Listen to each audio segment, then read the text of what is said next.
খালেদা জিয়া কেন 3 সিটে নমিনেশন নিলেন? এটা আমি অনেকের কাছে শুনেছি খালেদা জিয়া হয়তো জানেনই না, হয়তো উনি চানই নাই নির্বাচনে। যেই ভদ্র মহিলা নিজে বসে উঠে চলে ফেরে চলতে পারছেন না, উনি 3 সিটে নির্বাচন করবেন, এটা কেমন তর নির্বাচনে আমরা যাচ্ছি? এটাও জনগণকে শোনেন, একটি কথা স্পষ্ট করে কথা বলে সকলের উত্তর দেই। যেই দল জনগণকে, যেই দল অথবা যেই সরকার জনগণকে অস্পষ্টতা ধোঁয়াশার মধ্যে রাখে, তারা কখনো ইতিহাসে ভালো থাকতে পারে নাই। ভালো ফজলুর রহমান নামে এক নেতা আছে, বলে আমি হিন্দুও না মুসলমানও না। এগুলোতে ভোট বাড়ে না তো এই এলাকায়। এগুলো বোঝার মতো ক্ষমতা কেন বিএনপির নাই? তাহলে এমন সময় চলে আসে, আল্লাহ তাআলা হয়তো মোহর মেরে যায়। আমরা চাই না। আমি আওয়ামী লীগকে বলেছিলাম, এই টকশোতে অনেকে জানেন যে আওয়ামী লীগের ধ্বংস মানে, এটা পলিটিক্যাল পার্টি ধ্বংস মানে দেশের ক্ষতি। আজকে বিএনপির ধ্বংস হলে দেশের ক্ষতি, যা জামাত ধ্বংস হলে ক্ষতি, এবং এই যে 14 দল এরা যে রাজনীতি করতে পারছে না, এটা জনগণের যে অভিযোগ মোকাবেলা করতে পারবে না বলে আসেন না, এটাও কিন্তু একটা পারসেপশন তৈরি হয়েছে। দেখেন, নিজ দলের দ্বন্দ্বে 165 জন মারা গেছে। এখন নমিনেশন ডিক্লেয়ার করার পরে কিন্তু অন্তর্দ্বন্দ্ব, খালি নমিনেশন যেখানে পছন্দ হয়নি সেখানে চলছে সারা দেশে। দেখেন, আমি সত্য স্বীকার করি, সারা দেশে বিএনপির অন্তর্দ্বন্দ্ব কমে গেছে, শুধুমাত্র যেখানে নমিনেশন নিয়ে ঝামেলা সেখানে অন্তর্দ্বন্দ্ব রয়েছে। আর অন্য জায়গায় পাবনা সহ এখন জামাত যেহেতু এগিয়ে যাচ্ছে এইসব সুযোগ সুবিধা দেখে, যে আমরা তো চাঁদা নিব না, আমরা মানুষের উপরে অত্যাচার করব না, জুলুম করব না, মহিলাদেরকে আটকাবো না, যার জন্য তাদের পপুলারিটি বাড়ার কারণে এখন জামাত বিএনপি মারামারি হচ্ছে। তখনই বলা হয়, গণতন্ত্রে যদি বিরোধী দল না থাকে তাহলে নিজের দলের মধ্যেই বিরোধী দল তৈরি হয় এবং নিজেরাই নিজেদেরকে হত্যা করে, মারামারি করে। দেখেন, দেশে বিদেশিদের গ্রিন সিগন্যাল না পেয়ে আসছেন না, এমন একজন বক্তা বললেন। এটা এই যে সন্দেহগুলো হচ্ছে, আবার বললেন সেনাবাহিনীর গ্রিন সিগন্যাল পায়নি, আসতেছে। এই যে গুজবের শাখা প্রশাখা বা অনুমানের শাখা প্রশাখা হচ্ছে, বা আমার মতো মানুষ মন গড়া কথা বলছে, এই সুযোগ তো তারেক জিয়া দিচ্ছে, এই যে সুযোগ তো বিএনপি দিচ্ছে। তাহলে ওইটা নিজেরা নিজের দিকে না তাকিয়ে ওই দোষটা কেন অন্যের উপরে দেওয়া হবে, এইটা আমি বুঝতে পারি না। তো সুতরাং এখন আসি প্রশ্নকর্তাদের কথা, যে একজন বলেছে সংস্কার পার্টির নেতা আপনি, এরকম প্রশিক্ষণের কথা আমি বলেছি, প্রয়োজন কিনা একটা দলে নেতা গড়ে ওঠার জন্য। হ্যাঁ, আমাদের দেশে প্রকৃত রাজনীতি গড়ে ওঠে নেই বলে এতগুলো দল, অনেক দেশে খুব কম দল, একটা দলও জনগণের মনের মতো হচ্ছে না। বড় 2-3টা দল, কেউ ক্ষমতায় থেকে, বিএনপি, জাতীয় পার্টি, এরা ক্ষমতায় থেকে দল তৈরি করেছে। তো ওরা ক্ষমতায় থেকে, এনসিপি অনেকটা ক্ষমতা শেয়ার করে দল গঠন করেছে, এই জন্য কোটি কোটি টাকা খরচ করে দল উদ্বোধন করতে পেরেছে। কিন্তু আমরা সংস্কার পার্টিরা ওই প্রেস ক্লাবের 20,000 টাকা দিয়ে ঘোষণা দিতে হয়। তো সুতরাং জনগণ এগুলো সব পরিষ্কার বুঝে গেছে, জনগণের প্রশ্নে বোঝা যাচ্ছে।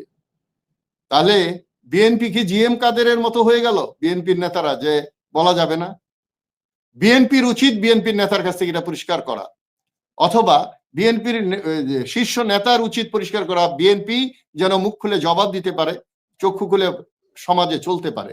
না হলে এটা আরো ঘোলাটে হবে। আমি মেজর আফসারি, মন গড়া হোক আর যাই হোক, যতদিন না পরিষ্কার করা হবে যে তারেক জিয়া কেন আসছে, যেহেতু সরকার ক্লিয়ার করে দিয়েছে, ততদিন শুধু এই দলটি তাদের, দেখেন যত চাঁদাবাজি করেছে, যত অত্যাচার করেছে, শুধু ভোট কমেছে। যত বেফাস কথা বলছে, এই যে ফজলুর রহমান নামে এক নেতা আছে, বলে আমি হিন্দুও না মুসলমানও না। এগুলোতে ভোট বাড়ে না তো এই এলাকায়। এগুলো বোঝার মতো ক্ষমতা কেন বিএনপির নাই? তাহলে এমন সময় চলে আসে, আল্লাহ তাআলা হয়তো মোহর মেরে যায়। আমরা চাই না। আমি আওয়ামী লীগকে বলেছিলাম, এই টকশোতে অনেকে জানেন যে আওয়ামী লীগের ধ্বংস মানে, এটা পলিটিক্যাল পার্টি ধ্বংস মানে দেশের ক্ষতি। আজকে বিএনপির ধ্বংস হলে দেশের ক্ষতি, যা জামাত ধ্বংস হলে ক্ষতি, এবং এই যে 14 দল এরা যে রাজনীতি করতে পারছে না, এটা দেশের ক্ষতি।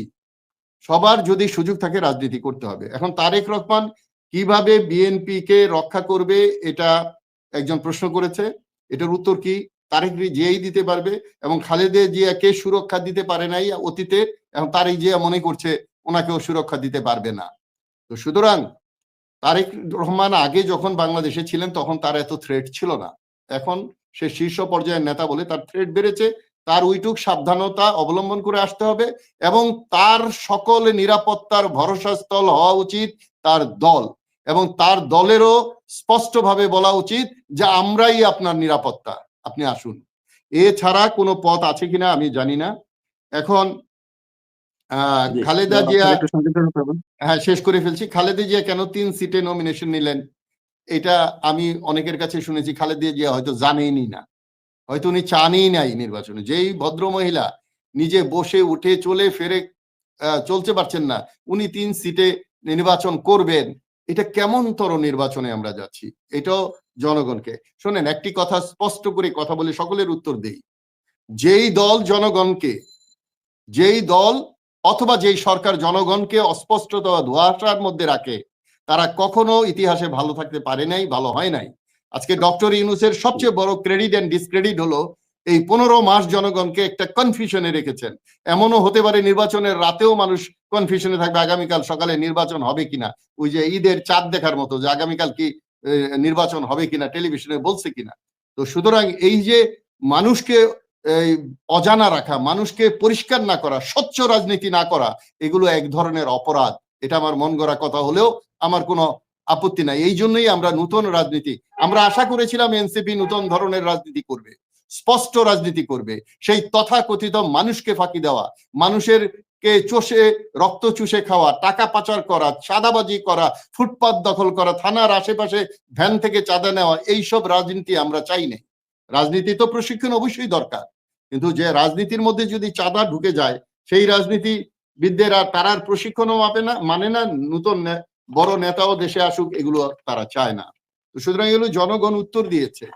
তো এই যে সর্বশেষ যে প্রশ্ন করেছে, আমি শেষ করছি, যে পরিবারের ছেলে মেয়ে কয়জন খারাপ ভালো সবাই জানে, তারেক জিয়া হয়তো জানে বা বুঝতেছেন যে ওনার পরিবার, ওনার দল, ওনার দলে, ওনার পক্ষে কতজন, বিরুদ্ধে কতজন।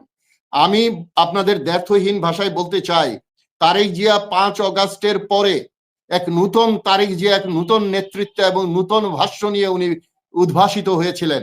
ওনার প্রত্যেকটা কথা যদি বিএনপি মানতো, তাহলে আজকে জামাতের চেয়ে বিএনপির পপুলারিটি বেশি থাকতো, আমি আফসারি গ্যারান্টি দিলাম। যেহেতু জিয়াউর রহমানের বিএনপি এখন নাই, খালেদা জিয়া অচল, খালেদা জিয়ার মৃত্যু সজ্জা, ওনার অসুস্থ, ওনারে দোয়া করি আমরা শেষ করতে পারছি না, উনি দলের হাল ধরতে পারছেন না, সেই খালেদা জিয়ার দল এখন নাই। তারেক জিয়ার কথা কেউ শুনছে না, অতএব তারেক জিয়াও, তারেক রহমানেরও এই দল আর এখন আছে বলে অনেকেই মনে করে না। তাহলে দল চালাচ্ছে কারা? দল চালাচ্ছে যারা 9 বছর খবর ছিল না, যারা সঠিকভাবে এই বিএনপির নেতৃত্ব দিতে পারে নাই, তারা আজকে বড় নেতা হয়ে বিএনপিকে ধ্বংস করছে। বিএনপির ছোট মাঝারি নেতারা তা হয়তো বুঝতে পারছে না। হ্যাঁ, আপনার দ্বিতীয় প্রসঙ্গটা হলো যে গোয়েন্দা টিম গঠন করা করণে আমি লোক দেব ইত্যাদিতে ওসির, যেটা এটা আমি খুব একটা গুরুত্ব দিচ্ছি না এই কথাটার, কারণ রাজনীতিতে অনেকে অনেক কথা বলে। একটা ওসিকে এই কথা বলেছে, এটা নিয়ে জাতীয় পর্যায়ে আমাদের এত আলোচনা করার সুযোগও নাই। এই নির্বাচনের মাঠে মানুষ অনেক কথাই বলে, এটা যদি বলে থাকে তাহলে সরকারেরই উচিত এবং ওই ওসিরই প্রতিবেদন পাঠানো উচিত তার ঊর্ধ্বতন কর্মকর্তাকে, যে আমাকে এইভাবে কথা বলা হয়েছে, এটা করা হয়েছে। সো এই ধরনের কথাগুলোকে নিয়ে আমরা এই রাজনীতির মাঠে খুব বেশি আলোচনা করে এগোতে পারবো না বলে আমি মনে করি। তবে পরিশেষে আমি যা বলতে চাই সেটা হলো, আসুন আমরা সবাই স্পষ্ট স্বচ্ছ রাজনীতি করি, শুধুমাত্র দোষারোপ করার জন্য কাউকে দোষারোপ না করি, রাজনীতিটাকে বোঝার চেষ্টা করি, নতুন বাংলাদেশের দিকে দেশটাকে নিয়ে যাই। পুরনো সেই রাজনীতি করে মানুষ আর পুরনো কোনো কিছু পছন্দ করছে না। চাঁদাবাজি, রাহাজানি, রেপ, থানা দখল, থানা থেকে আসামি বের করা, হুমকি দেওয়া, নারী নির্যাতন করা, এগুলো মানুষ পছন্দ করে না। এই ধারায় আর কোনো দল দায়িত্ব বা ক্ষমতা বলেন আপনারা, ক্ষমতায় যেতে পারবেন না। ওই যে একজন বলছে কাপড় চোপড় ইস্তারি করে রাখা হয়েছিল মন্ত্রী হওয়ার জন্য, একবার 2001-এ কিন্তু এই আওয়ামী লীগও মনে করছিল ক্ষমতায় চলে যাবে, পরে বিএনপি গেছে। সো অতি আশা করে লাভ নাই, বরঞ্চ তারেক জিয়ার কথা বলেই শেষ করতে চাই। তারেক রহমান বলেছিলেন আগামী নির্বাচন খুব কঠিন হবে, আর ডক্টর ইউনূস বলেছেন খুব কঠিন সময়, কঠিন, ভালো নির্বাচন করতে গেলে আমাদের দেশি বিদেশি শত্রু আছে। উনি ধীরে ধীরে আগাচ্ছেন। আমরা এখনো নিশ্চিত না এই নির্বাচনটা সুষ্ঠু নির্বাচন হবে নাকি যেন তেন একটা নির্বাচন দিয়ে বৈতরণী পার হয়ে সরকার তাদের যান বাঁচাবে। তো সুতরাং অন্যায় করে শেষ করছি এই লাইনটা বলে, অন্যায় করে, অত্যাচার করে, দেশের মানুষকে নিপীড়ন করে, দেশের মানুষকে ধোঁয়াশায় রেখে, ধোঁকা দিয়ে আর কখনোই কোনো দল দায়িত্বে যেতে পারবে বলে আমরা বিশ্বাস করি না। ধন্যবাদ।